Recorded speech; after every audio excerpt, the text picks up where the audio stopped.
എന്റെ പ്രിയമുള്ളവരെ, റബീഉൽ അവ്വൽ 12ാമത്തെ ദിവസം കടന്നു വന്നു. സുബ്ഹി നമസ്കാരത്തിന് പള്ളിയിൽ ബാങ്ക് വിളിച്ചു. എല്ലാവരും പള്ളിയിൽ വന്ന് നിസ്കരിക്കാൻ കൂടി. അല്ലാഹുവിന്റെ റസൂൽ അതാ കിടന്ന കിടപ്പിൽ കടന്നുകൊണ്ട് പറയുന്നു, ആയിഷ, കർട്ടനൊന്നു മാറ്റ ആയിഷ. ആയിഷ ബീബി റളിയല്ലാഹു തആല കർട്ടൻ മാറ്റുകയാ. അല്ലാഹുവിന്റെ പ്രവാചകൻ എല്ലാ സഹാബത്തിനെയും നോക്കുകയാണ്, എല്ലാവരുടെ നിസ്കാരം നോക്കുകയാണ്. അവസാനം തഹിയ്യാത്തിൽ ഇരിക്കുമ്പോ അല്ലാഹുവിന്റെ റസൂൽ ആയിഷ ബീബിയോട് പറഞ്ഞു, കർട്ടനെ തിരിച്ചിടാ ആയിഷ. എന്റെ പ്രിയമുള്ളവരെ, വഫാത്തിന്റെ ദിവസമുണ്ടല്ലോ, റബീഉൽ അവ്വൽ 12 വീടിനകത്ത് ആയിഷ ബീബി റളിയല്ലാഹു തആല ഒരു സൈഡിൽ ഇരുന്ന് കരയുകയാണ്. ഫാത്തിമ ബീബി റളിയല്ലാഹു തആല ഒരു സൈഡിൽ ഇരുന്ന് കരയുകയോ. പ്രവാചകന് പെട്ടെന്ന് രോഗം കൂടിയിട്ട് റസൂലുള്ള തളർന്നു കിടക്കുകയാണ്. ആ സമയത്ത് വീടിന്റെ കവാടത്തിൽ ഒരു സലാം കേൾക്കുന്നു. അസ്സലാമു അലൈക യാ അഹ്ല ബൈത്തിൻ നുബുവ ഇഫ്തഹിൽ ബാബ്.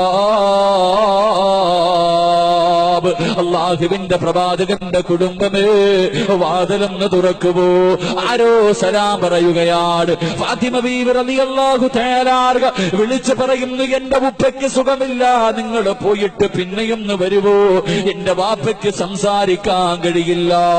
അല്ലാഹുവേ, കുറെ സമയം കഴിയുമ്പോ രണ്ടാമതും സലാം കേൾക്കുകയാണ്. അപ്പോഴും ഫാത്തിമ ബീവി ഇതുപോലെ വിളിച്ചു പറയുകയാ. മൂന്നാമതും വീടിന്റെ കവാടത്തിൽ അസ്സലാമു അലൈക യാ അഹ്ല ബൈത്തിൻ നുബുവ ഇഫ്തഹിൽ ബാബ്. വാതിൽ തുറക്കുമോ എന്ന് ചോദിക്കുമ്പോ അല്ലാഹുവിന്റെ റസൂൽ ചോദിക്കുന്നു, ഫാത്തിമ, ആരാ ഫാത്തിമ, ആരാ ഫാത്തിമ? ഫാത്തിമ ബീബി റളിയല്ലാഹു തആല വീടിന്റെ കവാടത്തിന്റെ മുന്നിൽ വന്ന് നോക്കിയിട്ട് അവിടെ നിന്ന് പറയുന്നു, വാപ്പാ, കണ്ടിട്ട് പേടി തോന്നുന്നു ഉപ്പാ, ഈ മനുഷ്യനെ ഇന്ന് വരെ ഞങ്ങൾ കണ്ടിട്ടില്ല ഉപ്പാ, ഈ നാട്ടുകാരനല്ല ഉപ്പാ. അല്ലാഹുവിന്റെ പ്രവാചകൻ പറയുന്നു, വാതില് തുറക്കു ഫാത്തിമ, വാതില് തുറക്കു ഫാത്തിമ. ആരാ കടന്നു വന്നതെന്നറിയുമോ? മലക്കുൽ മൗത്ത് ഇസ്രായീൽ. പാതിരാത്രി ഒരുമിച്ചുകൂടി എന്റെ പ്രിയമുള്ള പെങ്ങള്, അല്ലാഹുവിന്റെ പ്രവാചകന്റെ ദുഃഖ പിടിക്കാമെന്ന അസ്രായിലിനെ കണ്ടിട്ട് ഫാത്തിമ ബീബി റളിയല്ലാഹു തആല പോലും പേടിച്ചു പോവുകയാ. അസ്രായില് വീടിനകത്തേക്ക് കടന്നു വന്നു. അല്ലാഹുവിന്റെ റസൂൽ ചോദിക്കുന്നു, അസ്രായിലേ, എന്നെ കാണാമെന്നതാണോ? എന്നെ കാണാമെന്നതാണോ?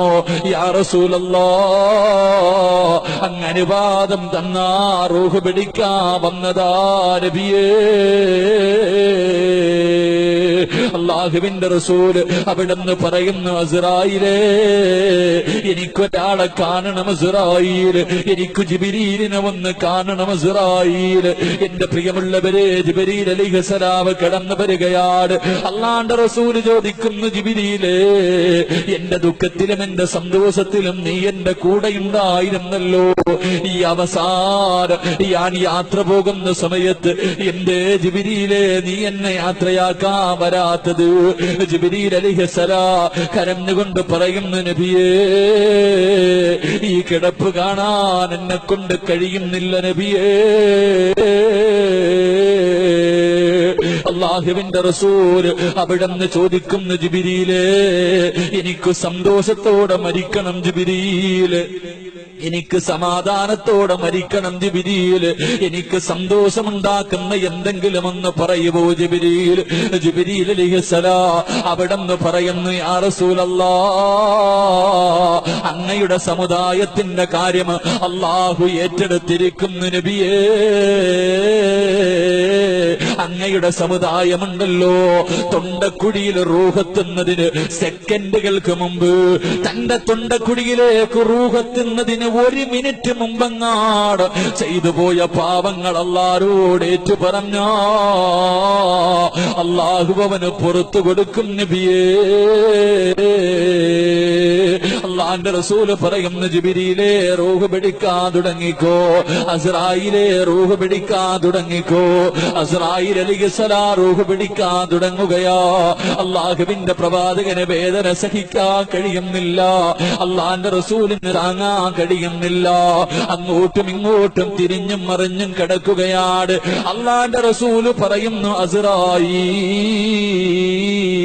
ഒന്ന് പതുക്കെ പിടിക്കുവോ അസ്രായീൽ, എന്നെ കൊണ്ട് സഹിക്കാൻ കഴിയുന്നില്ല അസ്രായീൽ. അല്ലാഹുവിന്റെ പ്രവാചകന് പറഞ്ഞിന്റെ താമസമുണ്ടല്ലോ. അസ്രായീൽ പറയുന്നു, യാ റസൂലല്ലാഹ്, എത്രയോ പ്രവാചകന്മാരുടെ റൂഹ് പിടിച്ച കയ്യാരബിയേ, പ്രസവിച്ചു കിടന്ന ചോര കുഞ്ഞിന്റെ റൂഹ് പോല് എന്റെ കൈ കൊണ്ട് പിടിച്ചിട്ടുണ്ട് നബിയേ. പക്ഷേ ഇന്ന് വരെ വിറച്ചിട്ടില്ല നബിയേ, എന്റെ കൈ ഇന്ന് വരെ വിറച്ചിട്ടില്ല നബിയേ. യാ റസൂലല്ലാഹ്, ഇന്നെന്റെ കൈ വിറയ്ക്കുന്നു നബിയേ. ഇതിനേക്കാളും മയമായി എനിക്ക് റൂഹ് പിടിക്കാൻ അറിയില്ല നബിയേ. പൊട്ടിക്കരഞ്ഞുകൊണ്ട് അസ്രായീൽ റൂഹ് പിടിക്കുകയാ. അല്ലാഹുവിന്റെ റസൂല് തിരിഞ്ഞും മറിഞ്ഞും കിടക്കുന്നത് കണ്ടപ്പോ വേദന സഹിക്കാൻ കഴിയാതെ എഴുന്നേക്കുന്നുണ്ട്, കിടക്കുന്നുണ്ട്. ആയിഷ ബീബി റളിയല്ലാഹു തആല ഓടി വന്നിട്ട് അല്ലാഹുവിന്റെ റസൂലിന്റെ തലയെടുത്ത് തന്റെ മടിയിൽ വെച്ചിട്ട് വെള്ളത്തിനകത്ത് തുണി മുക്കിയിട്ട് തന്റെ ഭർത്താവിന്റെ മുഖം തുടച്ചു കൊടുക്കുകയാ. അല്ലാഹുവിന്റെ റസൂലിന് സഹിക്കാൻ കഴിയുന്നില്ല. സ്നേഹനിധിയായി തന്റെ പ്രിയപ്പെട്ട ഭാര്യ മുഖമിങ്ങനെ തുടച്ചു കൊടുക്കുന്നത് കണ്ടപ്പോ ആ കിടപ്പിൽ കിടന്നുകൊണ്ട് അല്ലാഹുവിന്റെ റസൂല് പറയുന്നു, ആയിഷ, ഇന്നലിൽ മൗതി സക്കറോ, മരണത്തിന് വല്ലാത്ത വേദനയാ ആയിഷ, തയ്യാറെടുക്കണേ ആയിഷ, ദുആ ചെയ്യണേ ആയിഷ. മരണസമയത്ത് റബ്ബ് നിന്നോട് കരുണ കാണിക്കാതെ നീ ദുആ ചെയ്യണേ ആയിഷ.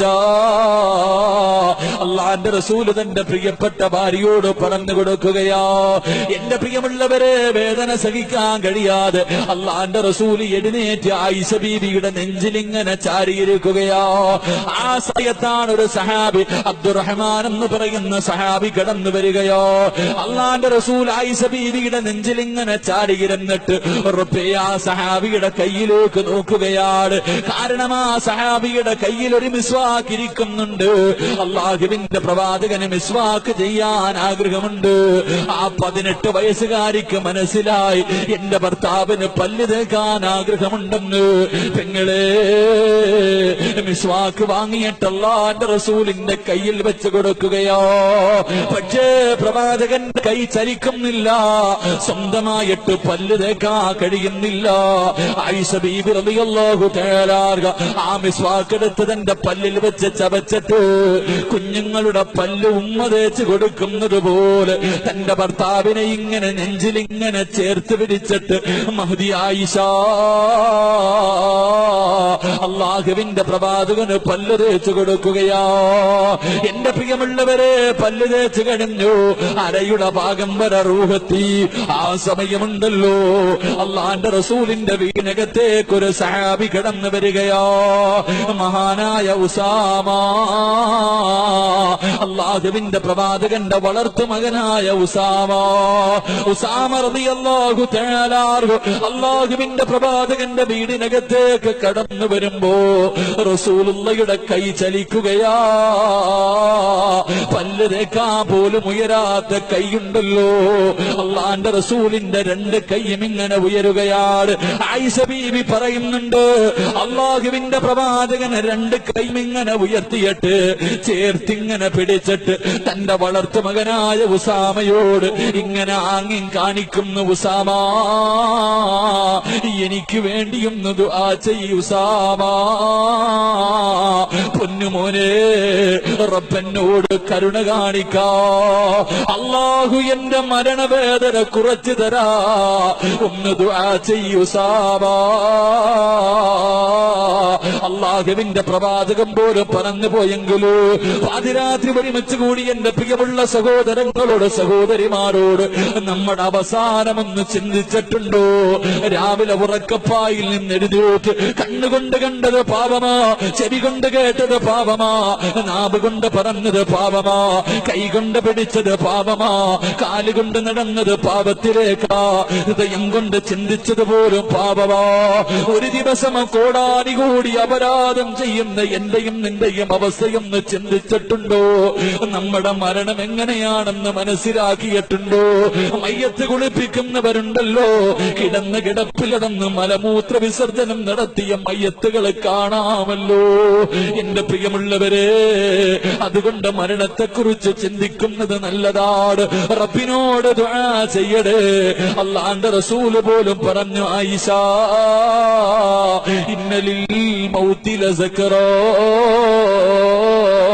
മരണത്തിന് വല്ലാത്ത വേദനയാ ആയിഷ. പടച്ചുറപ്പേ, കരുണയുള്ള അല്ലാ, ഞങ്ങളുടെ മരണവേദന നീ കുറച്ചു തരണേ അല്ലാ. ഞങ്ങളോട് നീ കരുണ കാണിക്കണേ അല്ലാ. ഞങ്ങളോട് നീ ദയ കാണിക്കണേ അല്ലാ. കിടന്ന് കിടപ്പിൽ കിടന്ന് മലമൂത്ര വിസർജനം നടത്തി മരിക്കുന്നവരെ തൊട്ട് ഞങ്ങളെ നീ കാക്കണേ അല്ലാ. ഈ മജ്ലിസ്